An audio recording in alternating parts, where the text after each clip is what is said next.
What can I do for you, sir? I am at your service, day and night, sir.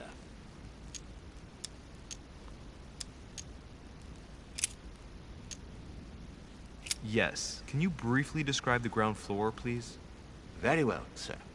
On the ground floor, there are mainly living rooms. Sir finds himself at present in the Grand Hall. From the Grand Hall, Sir can access, on one side, the small salon, where the guests like to relax with a good book. From there, Sir can access the conference room, which is closed at present for preparations.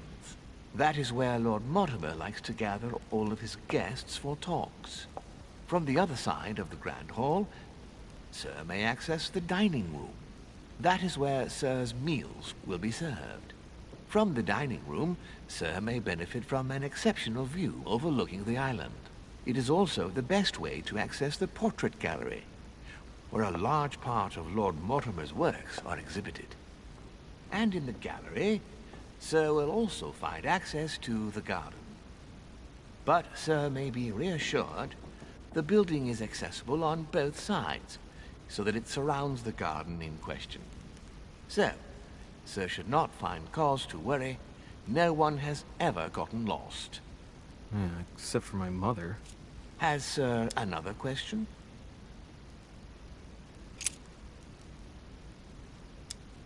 As I was unable to bring my personal effects with me, I was wondering if you could find me a few items. Of course, sir. What would you require?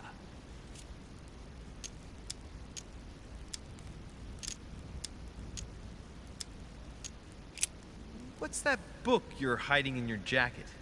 The Sorrows of Young Werther by Goethe, sir. And I am not hiding it. Hand it to me, please. It is damaged, sir. I would never dare lend Sir a book in such a pitiful state, sir. I took it to restore.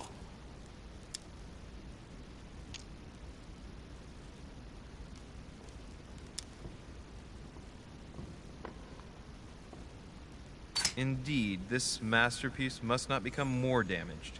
Let me have it and I'll take care of it personally. I love antiquarian books. It bothers me somewhat. It isn't Sir's job to take care of it, really. No, but I would love to. You'll be doing me a favor by letting me have it. In that case, sir, I shall leave it in your care with pleasure. May I do anything else for Sir?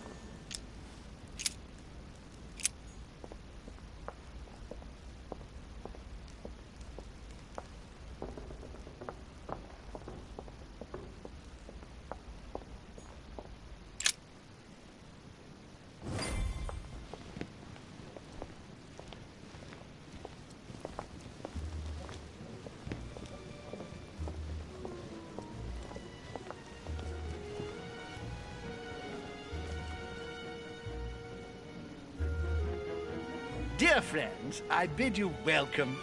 I hope the night was not too short. Your Eminence, Duchess, Monsieur de Richet, allow me to introduce our new guests. They arrived during the night. Johann Christoph von Wollner, Minister of Religious Affairs and close aide of Frederick William II, King of Prussia. Napoleon Bonaparte, Lieutenant of the French Revolutionary Army. And Jacques Peroux, French Revolutionary Tribunal Judge. Unfortunately, my friends, Lord Mortimer will not be joining us this morning, but he should be with us later. So, let us begin. What is Mortimer playing at? He tells me to come urgently and he sends no one to meet me? And you, sir? Huh. Peru looks totally out of place here. It is remarkable. He's counting the 10 sets of cutlery around each plate? The man is completely lost. Thank you again for the wine, Your Eminence. It is served every day at the King's table. I am delighted to hear it. Volner and Piaggi seem to be getting along well. My dear Johann, how are you?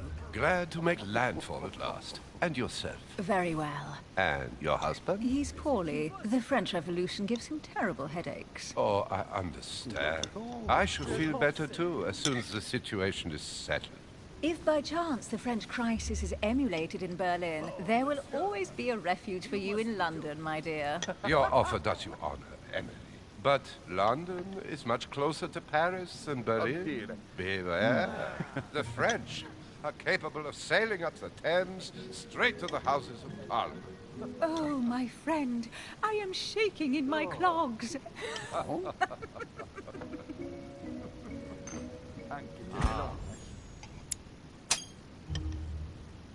A Prussian-Britannic coalition is not good for France. The last time we fought against them, our empire went up in smoke. Is the wine to your liking? Very much so, Sir Gregory. Such complexity. Typically French. A Sauterne, isn't it? Absolutely. If I'm not mistaken, this is not Lord Mortimer's favourite wine. It is yours. In his absence, I have taken the liberty of making a slight deviation from the rule, but I count on your discretion. Don't worry, I appreciate the same grape varieties as you. I remember the last time we tasted that nectar here at this table. The finest minds of the century were present. And the last time we drank it, the orphanage in Bloomsbury was still in ruins. Would you repeat that? Oh, well, I put some small effort into the works. The orphanage reopened just before Christmas. The bedrooms, washrooms, and the classrooms had all been refurbished. I don't know what to say. You have given the girls a wonderful Christmas gift. Thank you. I made a promise. Now it is done.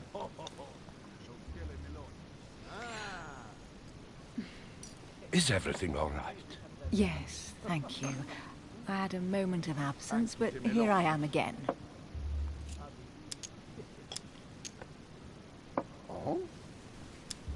My lord, I only know the prestige of your name. Might I have the honor of getting to know you a little better? You are Monsieur Louis Moras de Richet. de Richet. De Richet. A name with a nobiliary particle. Are you descended from a noble line? Not really, no. The presence of a particle does not necessarily mean a person belongs to the nobility, nor does it prevent the observance of the rules of etiquette, Monsieur von Volner.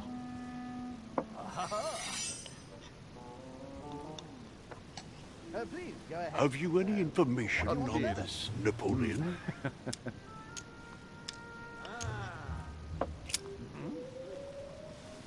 What do you think, madam? What is this Bonaparte doing here? The presence of a soldier is never a good sign. It can only mean there's going to be further war. To answer your question, I only know that his family were in favor of the revolution, and that it almost cost them their lives. Thank you, that's helpful. Monsieur de Richet, it would seem we have common interests. Could we speak in private, please?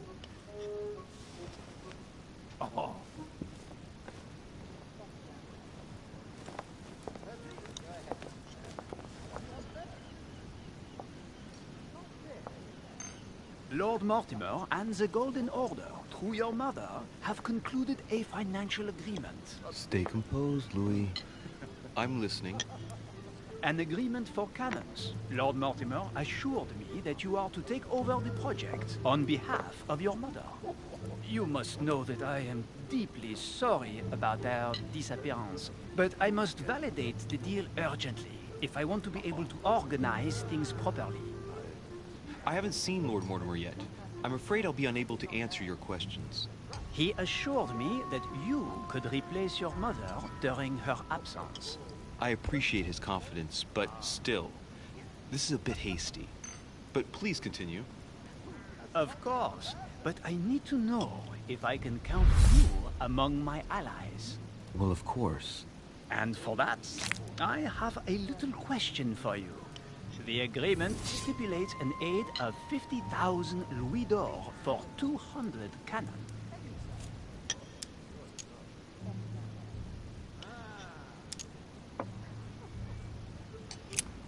Absolutely. 50,000 louis d'or in hard cash. The offer I'm talking about was for only 20,000 louis d'or, Monsieur de Richet. The truth is, you really have no idea about our agreement. So, you're wasting my time. I need to work with people I can have confidence in, sir. The exact numbers may have escaped me.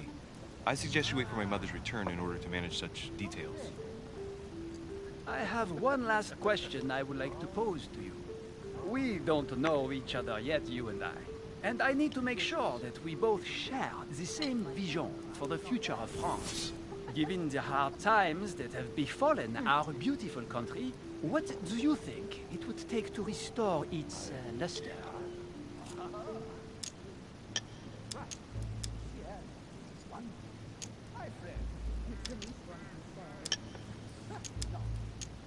It's time for Girondin and Montagny.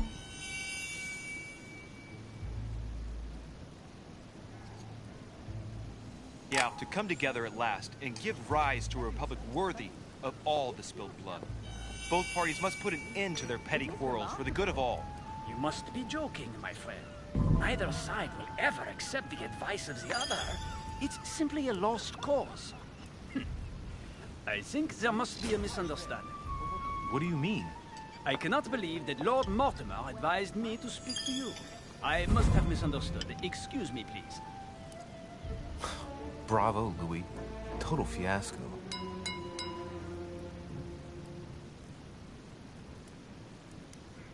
My friends, I would like to say a few words, please. I would like to thank Lord Mortimer, and you, Sir Holm, for bringing us all together here. Those of us for whom it is not the first time here, like me, are all trembling in sweet anticipation of the arrival of our host. For the rest, I would like to reassure you that Lord Mortimer always has a few surprising projects to propose. But I can assure you that each and every one of us has always benefited from them. The last time I came to this place, Lord Mortimer offered to help me in my electoral campaign for the presidency of the United States. And it is imminently clear that his support was an invaluable aid to us. We are here among like-minded people. So let us put aside the conflicts in which some of our nations find themselves at present. So I raise my glass in honor of you all, my new and old friends. I trust you shall not be disappointed, Mr. Washington.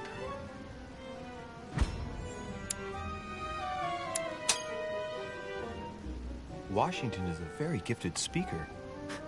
Leave him for 5 minutes with sworn enemies and he'll convince them to be friends for life. Right, we shall meet again tomorrow. All the guests will be present, as well as Lord Mortimer, I hope. Until then, I trust you will find plenty to keep you amused.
Let's recap.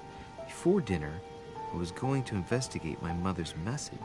I've got to find the place where all eyes size you up.